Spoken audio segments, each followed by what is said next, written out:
우리에게 주시는 하나님의 말씀 마태복음 22장 37절 예수께서 이르시되 내 마음을 다하고 목숨을 다하고 뜻을 다하여 주 너의 하나님을 사랑하라 하셨으니 아멘.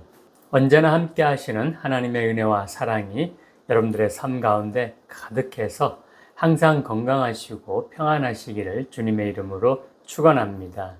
또한 맞게 될 추석에도 늘 풍성한 은혜로 행복하시기를 주님의 이름으로 축원합니다. 하나님은 우리들을, 즉 하나님의 창조물이자 자녀인 우리들로 인해서 기뻐하신다라고 지난주에 말씀을 드렸습니다. 이 사실을 깨닫게 된 우리가 가장 먼저 해야 할 가장 귀한 일이 무엇이라고 했습니까? 그것은 우리가 하나님을 사랑하는 것이다 라고 했습니다. 그래서 하나님께 뭔가를 달라고 요청하는 기도를 하기 전에 진정으로 먼저 하나님을 사랑하게 해달라고 하나님께 간절히 구하시라고 그렇게 말씀을 드렸습니다. 그리고 하나님이 나의 하나님이시라는 그 사실, 우리를 너무나 사랑하셔서 지극히 존귀하신 하나님께서 지극히 낮고 천한 우리 안에 계시다는 사실, 당신이 하나밖에 없는 독생자 예수님을 희생시키면서까지 우리를 사랑하신다는 사실을 잊어버리지 말고 우리도 하나님을 사랑하는 일에 목숨을 걸자라고 말씀을 드렸었습니다. 여러분들은 정말 하나님을 사랑하십니까? 하나님을 사랑하고 계십니까? 그런 줄 믿습니다. 마태복음 22장 37절에 보면 예수님도 하나님을 사랑하라라고 말씀을 하셨습니다. 예수께서 이르시되 내 마음을 다하고 목숨을 다하고 뜻을 다하여 주 너의 하나님을 사랑하라 하셨으니 아멘. 이 말씀은 신명기 6장 5절을 인용했습니다. 너는 마음을 다하고 뜻을 다하고 힘을 다하여 내 하나님 여호와를 사랑하라.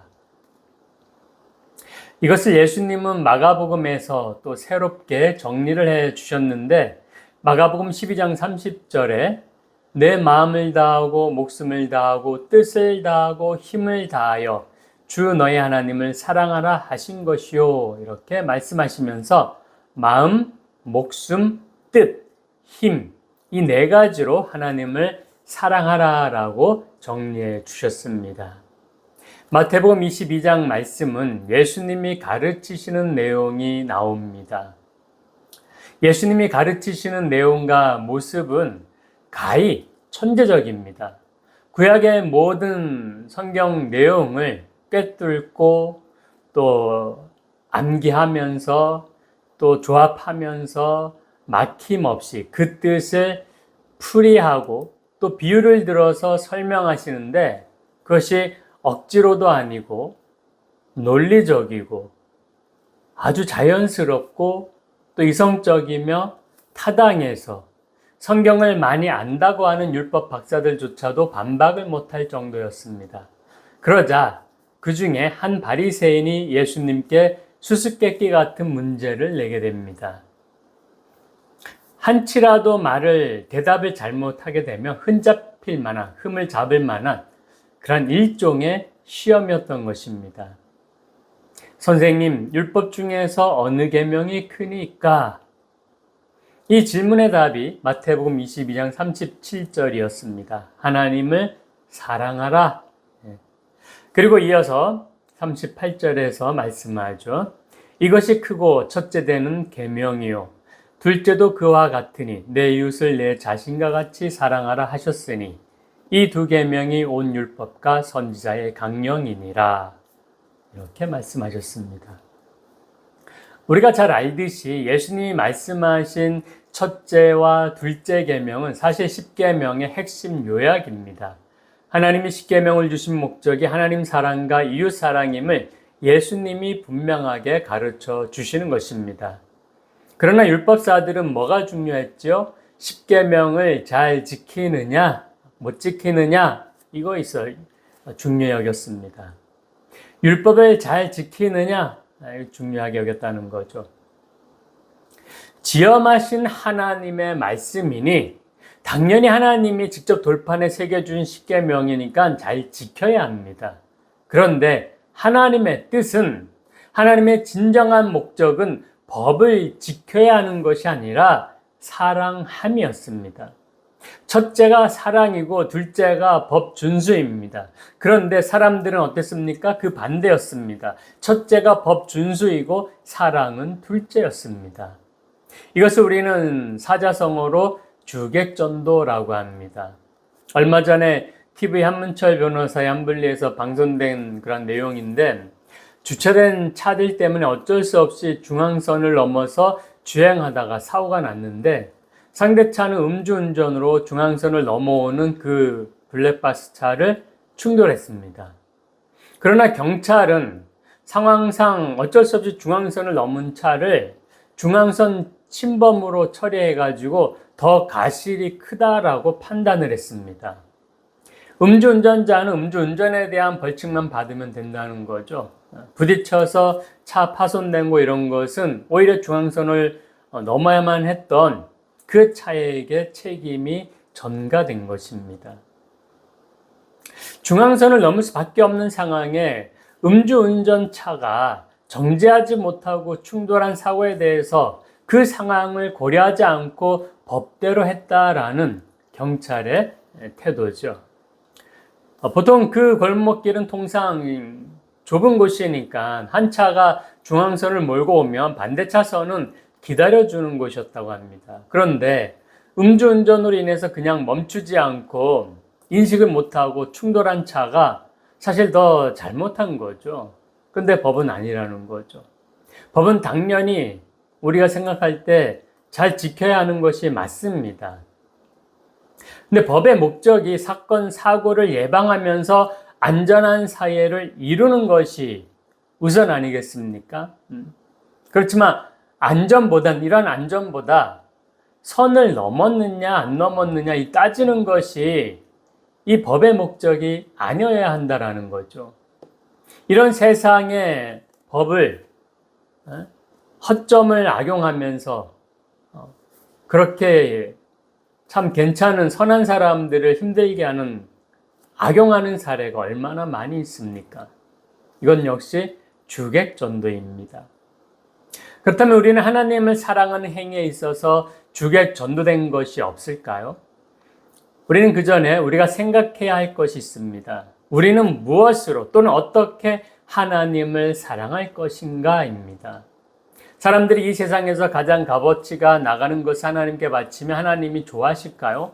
황금, 돈, 명예, 높은 질 하나님께 드리면 하나님이 그래 너희들이 정말 나를 사랑하는구나 그렇게 말씀하실까요?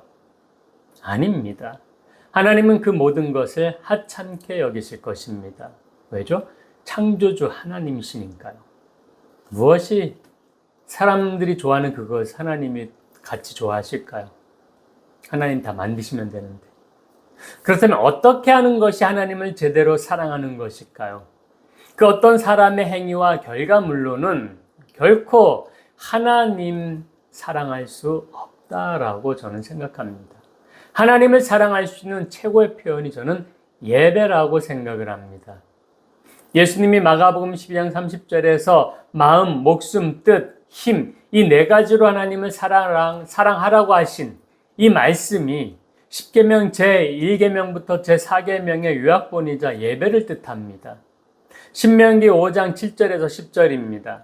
나 외에는 다른 신들을 내게 두지 말지니라.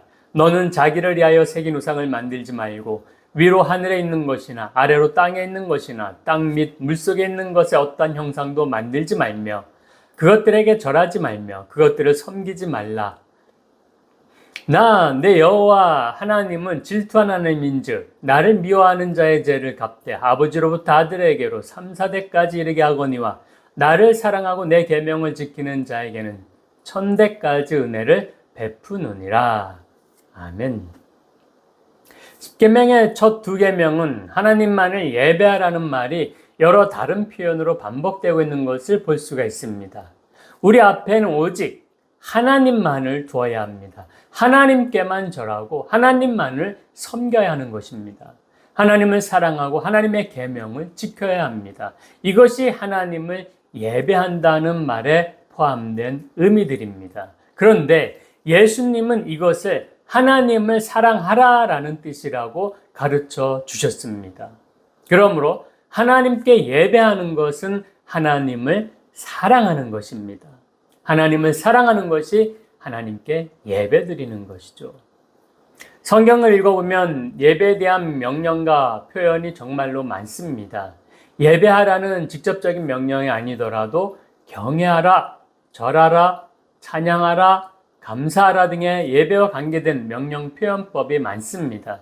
신명기 6장 13절입니다. 내 하나님 여호와를 경외하며 그를 섬기며 그의 이름으로 맹세할 것이니라. 마태복음 4장 10절이죠. 이에 예수께서 말씀하시되 사탄아 물러가라 기록되었을 때 주 너의 하나님께 경배하고 다만 그를 섬기라 하였느니라. 아멘. 하나님만 예배하라는 명령은 구약의 이스라엘 백성들에게만 적용되는 것이 아닙니다. 하나님께서 그들에게 이러한 명령을 주신 것은 그들을 통해 다른 민족들도 하나님을 알고 하나님을 예배하도록 하기 위함이었다라는 거죠. 유대인 그들만 하나님을 예배하라고 하신 것이 아니었습니다. 이것은 하나님께서 처음 아브라함을 선택하셨을 때도 말씀하셨고 그 후로도 계속 언급하셨던 부분이었습니다. 시편 2편의 말씀은 이방인들 역시 하나님을 예배해야 함을 아주 분명히 말씀합니다. 그런즉 군왕들아 너희는 지혜를 얻으며 세상의 재판관들아 너희는 교훈을 받을지어다. 여호와를 경외함으로 섬기고 떨며 즐거워할지어다. 아멘. 또 시편 148편은 누가 하나님을 예배하며 찬양해야 하는지를 언급합니다. 천사들, 해와 달, 하늘을 비롯한 모든 것들, 그리고 사람들인데 높은 사람, 낮은 사람, 남녀노소가 모두 하나님을 찬양해야 한다라고 시편은 노래하고 있습니다. 그리고 시편의 마무리는 이렇게 합니다. 시편 150편 6절입니다. 마지막 절이죠. 호흡이 있는 자마다 여호와를 찬양할지어다. 할렐루야. 아멘. 즉 하나님을 예배하라는 성경의 명령은 어느 특정 시대에 특정 민족에게 국한되지 않습니다. 모든 사람에게 해당되는 명령입니다. 하나님의 백성들이라면 하나님을 믿는 예수 그리스도를 믿는 주님의 백성들이라면 다 해당되는 거죠.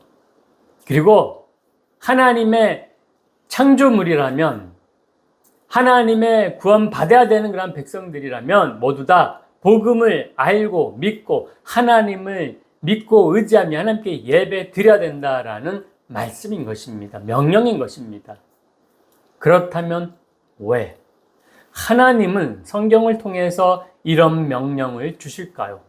왜 모든 사람이 하나님을 예배해야 한다라고 할까요? 그 이유는 예배는 하나님을 사랑하는 표현이라고 말씀을 드렸습니다.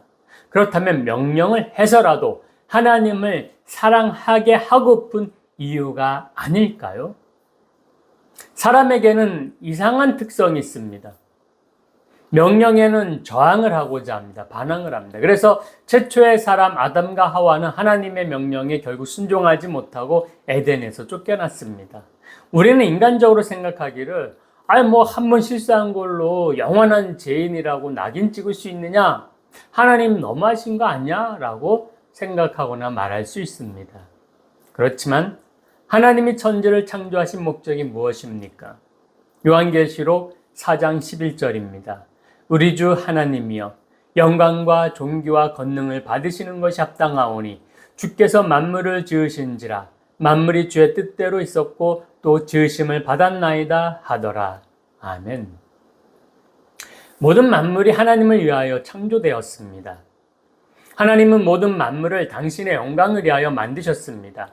하나님의 영광을 드러내는 것, 즉 예배하는 것이 모든 피조물이 존재하는 목적입니다. 하나님을 예배하게 하시려고 모든 것을 창조하셨습니다. 그렇기 때문에 우리는 하나님을 예배해야 합니다. 예배가 무엇이라고요? 하나님 사랑입니다. 즉 하나님을 사랑하지 못하면 우리는 죄를 짓게 되는 것입니다. 하나님을 사랑하지 못하면 다른 것을 사랑하게 되고 하나님의 명령을 어깁니다. 그것이 죄인 것입니다. 죄는 하나님과 공유하지 못합니다. 같은 자리에 있지 못합니다. 그래서 최초의 사람은 하나님이 계신 에덴에서 쫓겨난 것입니다. 죄는 하나님을 사랑 못하게 하고 하나님과의 관계를 끊어버리거나 하나님과 멀리하게 만듭니다. 하나님은 다른 것은 다 참아도 이것만은 참지 못하십니다. 왜요? 왜 그럴까요? 하나님은 사랑의 하나님이시기 때문입니다. 그 사랑 받듯 방해받는 거 싫어하십니다. 사랑이 사라지는 것을 싫어하십니다. 사랑이 사라진 세상은 죄가 만연할 수밖에 없습니다. 질서가 없습니다. 혼돈이 생겨납니다. 하나님이 만드신 세상과 반대가 되는 것입니다. 그래서 하나님은 다시금 사랑을 회복시키고자 우리 사람을 구원하셨습니다. 구원하심으로 잃어버린 창조의 목적을 회복시키셨습니다. 하나님을 예배하는 것을 회복시키셨습니다. 즉, 구원의 목적도 예배입니다. 하나님 사랑입니다. 우리는 사람을 사랑하면 그 사람만 보입니다. 이것을 우리가 초점이 맞았다라고 말을 합니다. 그 사람에게만 초점이 맞았다는 거죠. 그러므로 예배는 한마디로 하나님께 초점을 맞추는 데서 시작을 합니다. 하나님만이 예배의 대상이며 사랑의 대상이어야 하는 것입니다. 그렇지 않으면 죄가 발생하고 죄는 하나님과의 관계를 이간질시키기 때문이다라고 말씀했습니다. 하나님은 사람의 이런 어리석은 모습을 한탄하십니다. 이사야 1장 3절입니다. 소는 그 인자를 알고 나귀는 그 주인의 구유를 알걸마는 이스라엘은 알지 못하고. 아멘. 하나님께서 예배하라고 해방시킨 사람들이, 자유를 주신 그 사람들이 하나님을 알지 못하고 예배를 잊었다는 하나님의 한탄입니다. 하나님을 예배하지 못하고 사랑하지 못하면 죄는 사람들의 눈을 멀게 해서 우상을 하나님 대신으로 예배하게 합니다. 성경에는 많은 이방신의 이름이 등장합니다. 가나안의 신은 바알이라는 남신과 그의 배우자 아세라가 있었습니다. 모압에는 그모스라는 신이 있었습니다. 블레셋에는 다곤이라는 신이 있었습니다. 또 암몬에는 몰렉이라는 신과 밀곰이라는 신이 있었습니다. 이스라엘 백성들은 변방국가가 가지고 있던 이런 신들을 받아들여서 하나님과 바꾸는 엄청난 잘못을 범했습니다. 특히 아합 왕의 왕비인 이세벨은 아세라를 들여와서 하나님을 대치하여 악을 행하고 하나님을 노엽게 했습니다. 인간은 하나님을 예배하지 못하면 눈에 보이는 모든 것을 숭배하고 심지어 사람이 만들어 놓은 형상에다가 숭배하는 아주 미련하고 어리석은 행동을 하게 됩니다. 해, 달, 별, 나무, 바위, 산, 바다, 짐승, 그 외에 닥치는 대로 숭배 대상을 만드는 인간입니다. 하나님께서 만들어 놓으신 그러한 대상물을 사람들은 신으로 섬긴다는 거죠. 얼마나 어리석은 행동을 합니까? 이것이 인간의 어리석은 본능입니다. 이 숭배 본능으로 모든 것이 신이 되고 하나님을 대체시키는 우상이 되는 것입니다. 일본에는 800만의 신이 있다고 합니다. 또 인도에는 1억의 신이 있다고 합니다. 그런데 말입니다. 심지어 우리 한국에도 8만 8천 개의 신이 있다고 합니다. 놀랍지 않습니까? 사도행전 17장 23절에는 내가 두루다니며 너희가 위하는 것들을 보다가 알지 못하는 신에게라고 새긴 단도 보았으니 그런즉 너희가 알지 못하고 위하는 그것을 내가 너희에게 알게 하리라 라고 했습니다. 바울 사도가 그리스의 그 아테네에 갔을 때에 얼마나 많은 신이 있는지, 이름도 없는 신이 있다고 말했습니다. 얼마나 어리석은 인간들입니까? 하나님을 떠나면 이처럼 어리석고 악해지는 것입니다. 그래서 하나님은 하나님을 떠나지 말라고, 사랑하라고, 예배하라고 말씀하시는 것입니다. 이제 오늘 주일이 지나면 우리나라 고유 명절 추석이 시작이 됩니다. 많은 사람들이 성묘를 합니다. 조상과 고인을 찾아서 그 삶을 기념하며 교훈으로 삼을 것을 또 삼고 그렇게 살아가는 건 좋습니다. 그러나 숭배하지는 말아야 하는 것입니다. 그 죽은 영혼들이 후손들에게 세상의 복을 준다는 생각은 참으로 어리석고 미련한 생각입니다. 무슨 죽은 영혼들이 복을 내려줍니까? 또한 그리스도인들은 제사 대신 예배를 드립니다. 그때 예배 대상이 죽은 자이거나 거기에 모여있는 가족들이 되어서는 안 되는 것입니다. 오직 예배의 대상은 하나님이십니다. 이것이 잘못되면 주객이 전도되는 것입니다. 하나님을 사랑한다고 하면서 하나님을 사랑하지 않는 어리석은 죄를 범하게 되는 것입니다. 우리 인생에서 하나님과 사랑에 빠지는 때만큼 가장 행복한 순간은 없습니다. 하나님께서 나에게 이렇게 깊은 관심을 갖고 계시는구나. 하나님이 나를 이만큼 짝사랑하고 계셨구나. 하나님께서 나를 위해 이렇게 구체적이고 멋진 계획을 세워 놓으셨구나. 하나님은 정말 이렇게 좋은 분이시구나. 이 세상에서 이 사실을 알게 된 사람만큼 행복한 사람은 없을 것입니다. 온 우주를 창조하신 분께서 보잘것없는 나에게 예수님을 보내주실 만큼 나를 사랑하신다는 그 마음을 하나님은 우리가 알아주기를 바라고 계십니다. 그 사랑의 장이 펼쳐지는 순간 바로 예배입니다.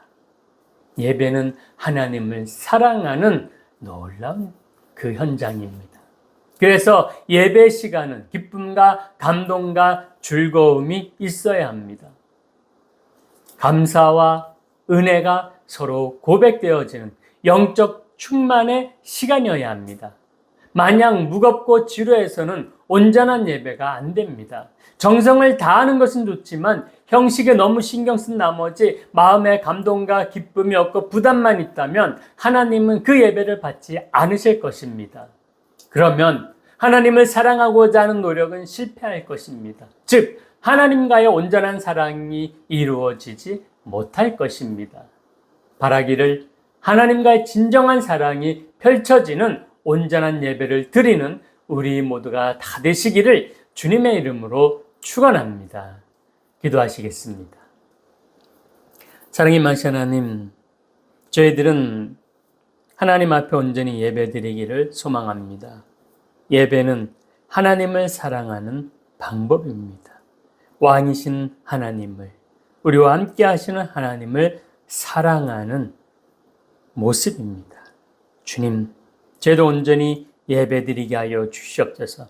하나님만을 향하고 하나님만을 바라보면서 하나님과 더욱더 친밀하게, 하나님과 더욱더 가까워지는 그러한 예배, 그러한 사랑을 할 수 있도록 주님 은혜를 허락하여 주시옵소서.